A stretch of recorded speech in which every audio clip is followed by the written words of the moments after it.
حضرات محترم، جس طرح کہ آپ کے علم میں ہے کہ آج یہ عظیم الشان محفل بسلسلہ ایصال ثواب مرحوم و مغفور بابا عبدالغفار صاحب انعقاد پذیر ہے، ان کے اہل خانہ نے اہتمام کیا، آپ حضرات کو بھی دعوت دی اور حضرت علامہ مولانا قاری ثناء اللہ صاحب تشریف لا چکے ہیں، ان کا خطاب بھی ہوگا۔ ثنا خان مصطفیٰ تشریف لا چکے ہیں، ان کی ناشری یہ پیش کریں گے۔ یہ سب کچھ پڑھنا پڑھانا اس کا مقصد صرف یہ ہے کہ اللہ کی رضا اللہ کی بارگاہ میں پیش کریں۔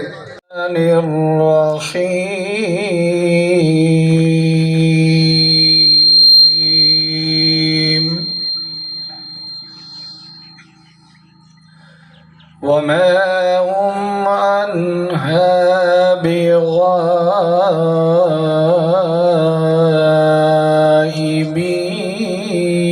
بغائبين وما أدراك ما يوم الدين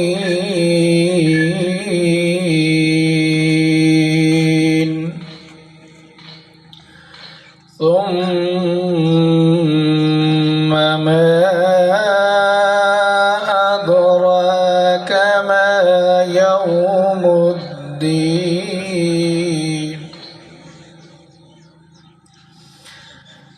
يوم لا تملك نفس لنفس شيئا والأمر يومئذ لله صدق الله العظيم۔ مجھ کو محشر میں معافی ہو گئی، مجھ کو محشر میں معافی ہو گئی، مجھ کو محشر میں معافی ہو گئی، نسبت سرکار کافی ہو گئی، نسبت سرکار کافی ہو گئی، ہو گئی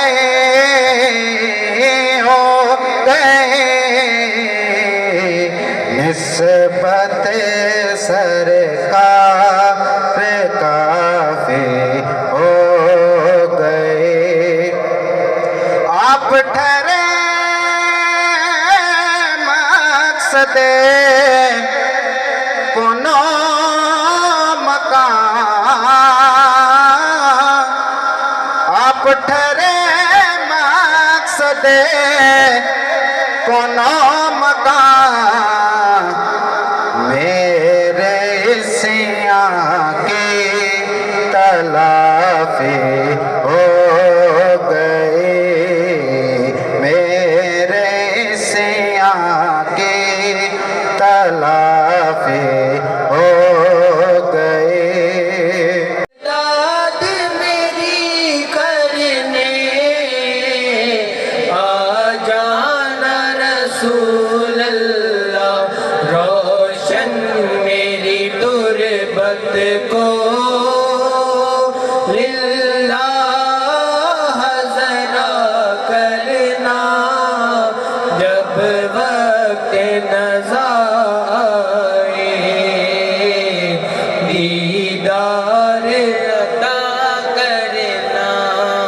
دعوت خطاب دینے لگا ہوں ہمارے اس علاقے کی جانی پہچانی شخصیت عالم باعمل حضرت علامہ مولانا قاری ثناء اللہ صاحب چشتی، آپ تشریف لاتے ہیں، اپنے خلاف کا اظہار فرمانے کے لیے میں دعوت دے رہا ہوں علامہ مولانا قاری سنانا صاحب چشتی۔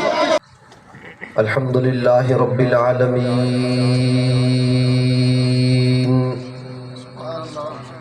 والصلاة والسلام علی سید الانبیاء والمرسلین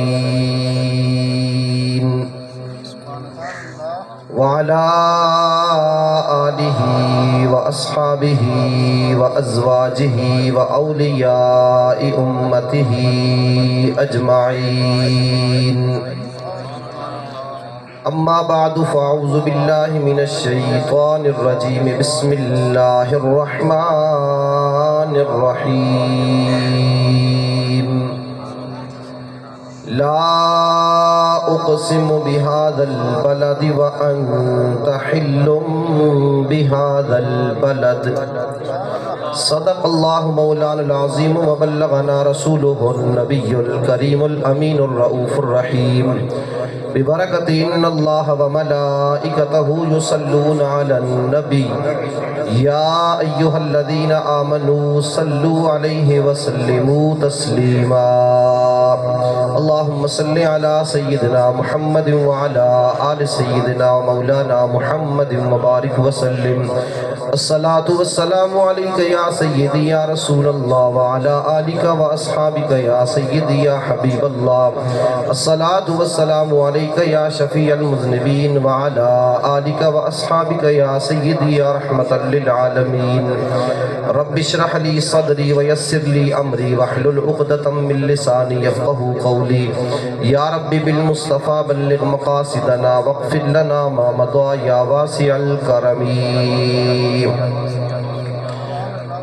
اللہ تبارک و تعالی جل مجدہ الکریم کی حمد و ثنا حضور نبی مختار فخر موجودات زینت بزم کائنات آقا و مولا احمد مجتبی محمد مصطفیٰ صلی اللہ علیہ وسلم کی بارگاہ میں ہدیہ درود و سلام عرض کرنے کے بعد قابل ساتذ و تکریم حضرات علماء کرام بالخصوص حافظ میر خان صاحب چشتی مد ظلہ العالی، بزرگوں، دوستوں، بھائیوں، السلام علیکم ورحمۃ اللہ وبرکاتہ۔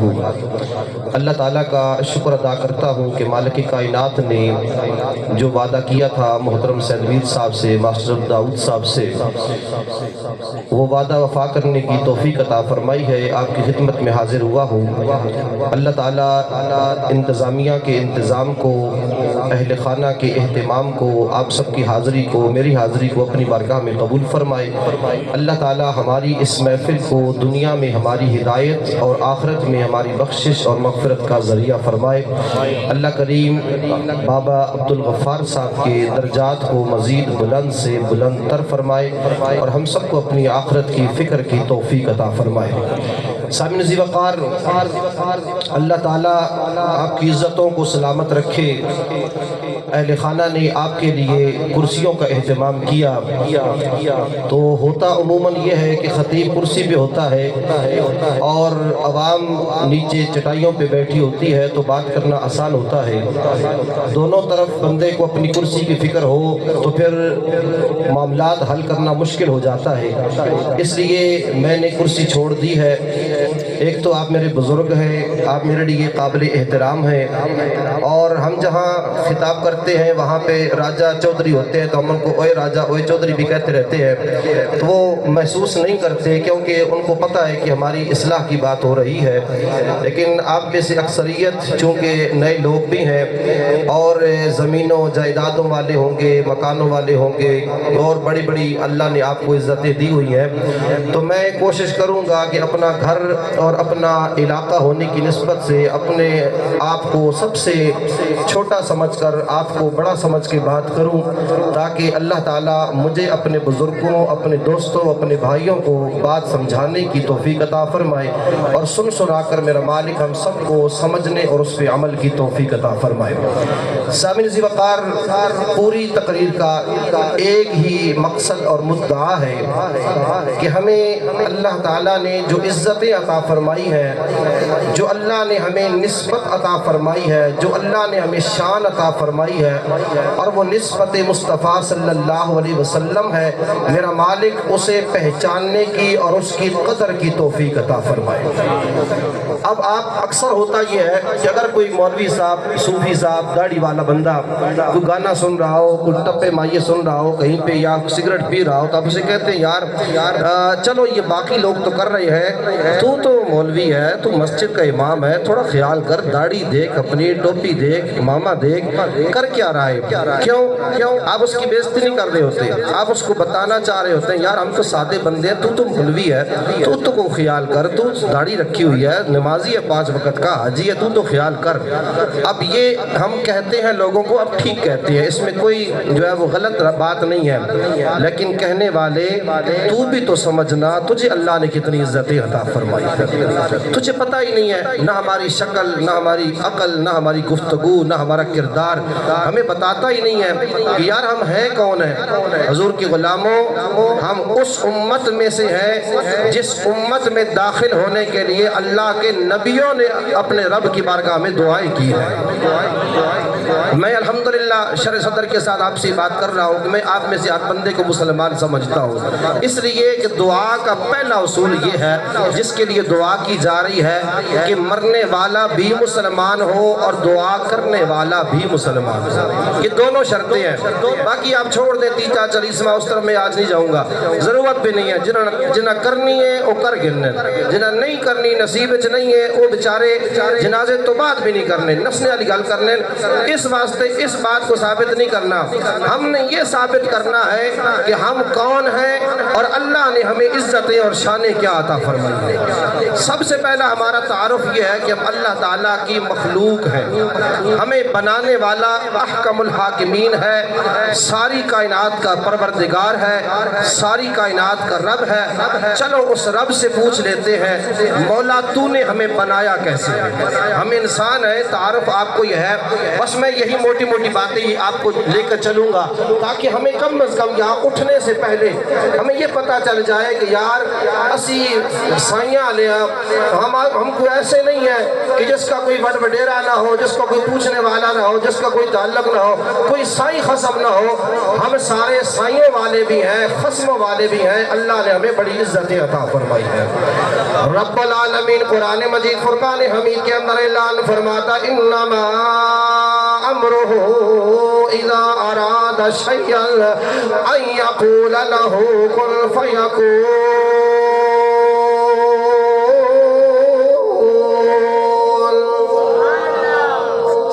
بندے تھوڑے بہت پیڑن تو بالکل صحیح کسے بندے بلائیں، کیونکہ جن نعت خان نے نعت پڑھی ہے نا، ہمارے کسی مجمع میں یہ نعت خان نعت پڑھتے نا تو ان سمجھو ان اٹھ کے آؤ، جس طرح اقبال صاحب داندار جلسہ کرانے تو اٹھ کے آنا، ٹھیک ہے کہ نہیں؟ یہ میرے بھائی ہیں، ان سے میں بات کر سکتا ہوں، آپ باقی تو سارے میرے معزز مہمان ہیں، تو اٹھ کے لوگ آتے ہیں۔ تو جو عاشق رسول ہوتا ہے نا، حضور سے پیار کرنے والا، وہ رب کے قرآن اور نبی کے فرمان پہ اسی طرح سبحان اللہ کی صدا بلند کرتا ہے۔ احکم الحاکمین نے فرمایا میں کائنات بنانے والا ہوں، مولا تو کیسے بنائے گا؟ اگر میرے بھائی آپ کو یا مجھے کوئی پلاٹ مل جائے، مکان بنانا پڑے، ہمیں کوئی بنگلہ بنانا پڑے، پلازا کھڑا کرنا پڑے، آپ اگر زیادہ نہیں تو حل بھی چلانا پڑے تو 2-4 بندے اکٹھے کرتے ہیں، مکان کے لیے ٹھیکیداروں کو بلانا پڑتا ہے۔ اب جس احکم الحاکمین نے اتنی بڑی کائنات بنائی، سورج بنایا، ستارے بنائے، چاند بنائے، زمین و آسمان رب العالمین نے بنائی ہے، مولا تو نے کیسی تخلیق فرمائی ہے، پہلے کتنے فرشتوں کو بنایا، انہیں تو نے ذمہ داریاں عطا فرمائی، پھر یہ تیرا آسمان بنا، زمین بنی۔ فرمایا سورہ یاسین کے اندر کیوں نہیں پڑھتے ہو؟ جب میں کچھ بنانا چاہتا ہوں مجھے بندے اکٹھے کرنے کی ضرورت نہیں ہے، مجھے نقشہ بنانے کی ضرورت نہیں ہے، مجھے ٹھیکیداروں کو بلانے کی ضرورت نہیں ہے، مولا تو پھر کیسے بناتا ہے؟ فرمایا میں کہتا ہوں کل ہو جا، ساری کائنات بن جاتی ہے۔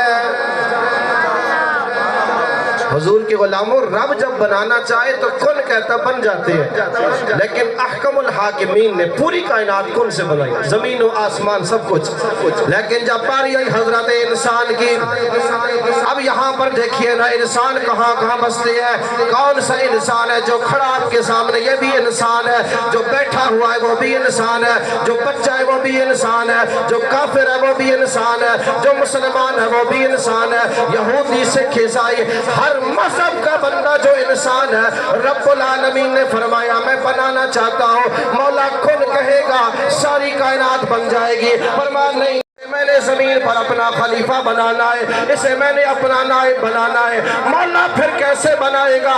فرمایا خلقتہ بیدیہ، اسے میں اپنے دست قدرت سے بناؤں گا۔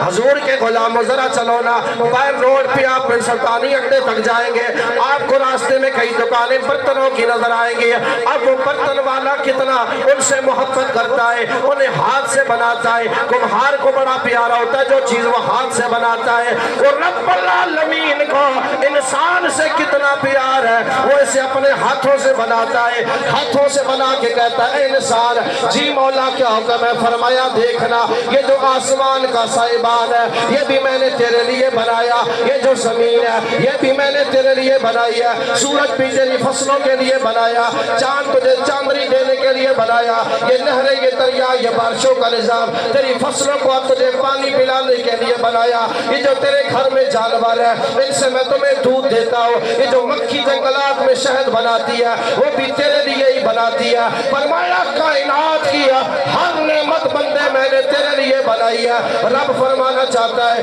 اے بندے سن میں نے تجھے کس لیے بنایا؟ جی مولا مجھے بتانا کس لیے بنایا ہے، میری تخلیق کا مقصد کیا ہے؟ رب العالمین نے قرآن میں اعلان فرمایا وَمَا خَلَقْتُ الْجِنَّ وَالْإِنسَ إِلَّا لِيَعْبُدُونَ، فرمایا میرے بندے تجھے میں نے اپنی بارگاہ میں جھکنے کے لیے بنایا ہے۔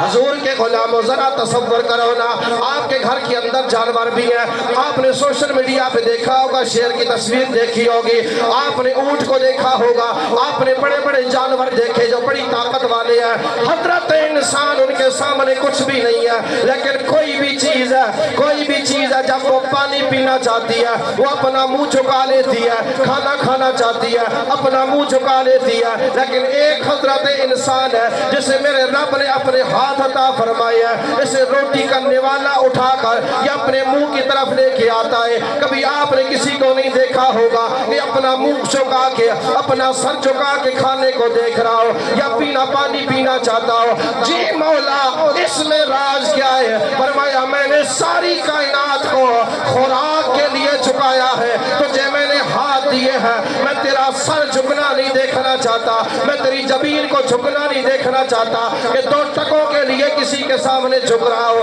کوئی وڈیرا ہو تو اس کے سامنے جھک رہا ہو، کوئی نمبردار ہے اس کے سامنے جھک رہا ہو، مولا مجھے کیوں نہیں جھکنے دیتا؟ فرمایا تیری جبین کو میں نے اپنی بارگاہ میں جھکنے کے لیے بنایا ہے۔ رب نے اس انسان کو عزت عطا فرمائی، اسے مقام عطا فرمایا، اسے شان عطا فرمائی، فرمایا تو نے جھکنا نہیں، تجھے میں نے اپنی بارگاہ میں جھکنے کے لیے بنایا ہے۔ اچھا لوگ ہم سے پوچھتے ہیں آپ تو مزاروں پہ جا کے جھکتے ہیں، آپ تو اولیاء کے سامنے جا کے جھکتے ہیں، آپ ایسا کرتے ہیں؟ بھائی ہم ایسا نہیں کرتے، جس نے آپ کو کہا ہے غلط کہا ہے، ہمارے آقا نے فرمایا اے بندہ مومن اگر سجدہ کرنا کسی کے لیے جائز ہوتا میں بیوی کو حکم دیتا شوہر کو سجدہ کرے، فرمایا سجدہ صرف اور صرف اللہ وحدہ لا شریک کے لیے ہوتا ہے۔ آج ہم بابا عبدالغفار صاحب کی محفل لگا کے بیٹھے تو ہم نے اس میں کون سا شرک کیا آپ مجھے بتائیے؟ تلاوت قرآن ہوئی، نعت مصطفیٰ پڑھی گئی، درس قرآن ہو رہا ہے، آپ سے ہم نے کون سا بدعت کا کام کروایا؟ کون سی ایسی بات کہی؟ ہم نے اتنا ہی کہا چلو یار آئے ہو عزتوں کے ساتھ آئے ہو، ذرا ہمارا جرگہ بھی تو بنو نا۔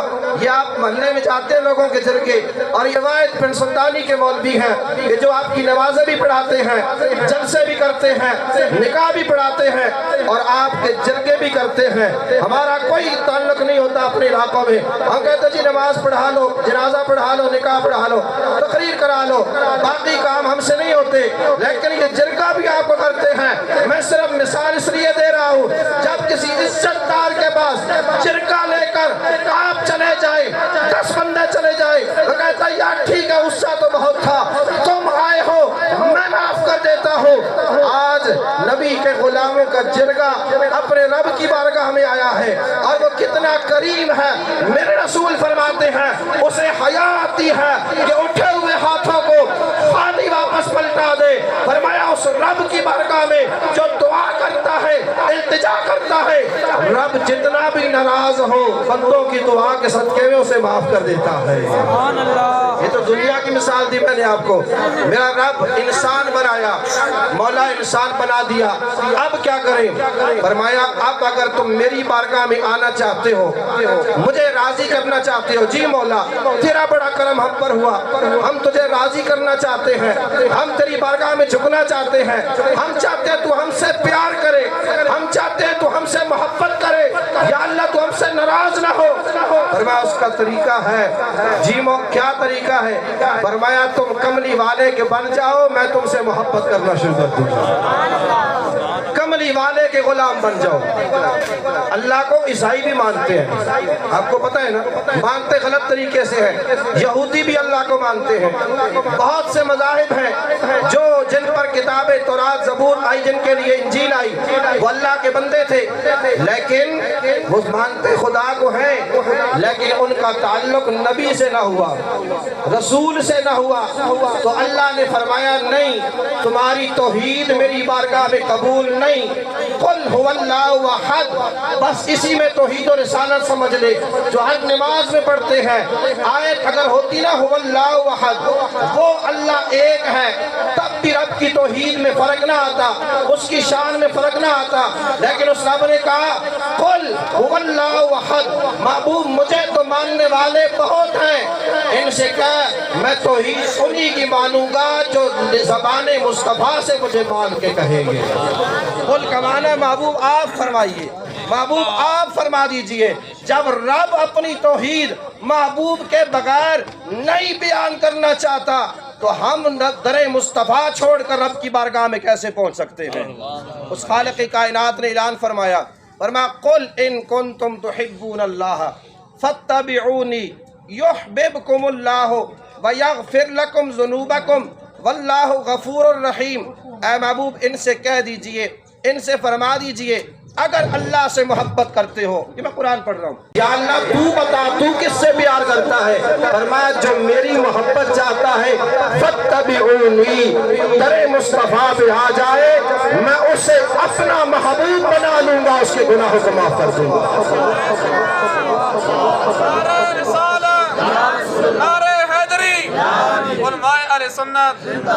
تو اب بات آ گئی توحید کے بعد رسالت کا مقام آتا ہے، اور رسالت کا مقام کیا ہے؟ تجھے مجھے اس بات کی سمجھ نہیں ہے۔ انسان تھا، اشرف المخلوقات تھا، اور انسان ہونے میں یہودی بھی اشرف المخلوقات ہے، اور عیسائی بھی اشرف المخلوقات ہے، اور سکھ بھی اشرف المخلوقات ہے، اور ہندو انگریز جتنے بھی ہیں جو مذاہب والے ہیں، اشرف المخلوقات بنایا تھا انہیں۔ جیسے آپ نے کیا کہا تھا مولوی صاحب، اپنے مقام سٹیٹس کو پہچانیے، آپ کا کام نہیں یہاں گانے والوں میں آ کے کھڑے ہونا، آپ کا کام نہیں سگریٹ نوشی کرنا، آپ کا کام نہیں بنتا جھوٹ جو ہے وہ بولنا۔ انسان تو تھا، اپنے مقام کو سمجھا نہیں تو کیا کیا؟ بتوں کے سامنے کبھی جھکا، کبھی سورج کے پجاری بنا، کبھی چاند کا پجاری بنا، اپنے مقام سے گر گیا۔ مولا مقام کس نے پہچانا؟ فرمایا جو کملی والے کا بن گیا اس نے اپنی عزتوں کو بچا دیا ہے۔